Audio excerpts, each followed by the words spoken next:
जुन्या आठवणी कायम खास असतात. आयुष्यात त्यांची जागा कोणी नाही घेऊ शकत.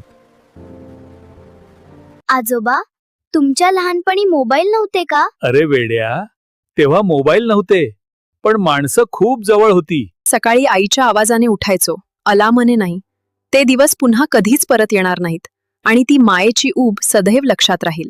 ए राहुल, चल रे शाळेला. शाळेला जाताना मित्रांना घराबाहेरून हाक मारायचो आणि खूप मज्जा यायची. आमची अशीच जुनी शाळा आठवते. ए, तुझ्या डब्यात काय आहे? सुट्टीत डबा शेअर करायचो. खूप मजा यायची त्या जुन्या दिवसात, मित्रांसोबत जेवताना आणि डबा वाटून खाताना.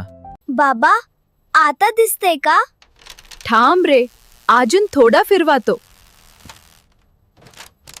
संध्याकाळ म्हणजे मैदानाची वेळ, जेव्हा मित्र एकत्र येतात आणि दिवसभराच्या थकव्याला विसरून या मातीच्या मैदानावर आनंदाने खेळण्यात मग्न होऊन जातात. पाऊस आला की कागदी बोटं सोडायचो आणि आम्ही सर्व मित्र आनंदाने पावसात भिजून खूप मज्जा करायचो. जुन्या आठवणींना उजाळा मिळतो. तारे मोजता मोजता झोप लागायची आणि त्या चांदण्यांच्या आठवणी आजही मनाच्या कोपऱ्यात तशाच ताज्या आहेत, जणू कालचीच गोष्ट असावी. आज सगळं आहे पण ती वेळ नाही, आणि कदाचित म्हणूनच ती आठवण आजही सुंदर वाटते.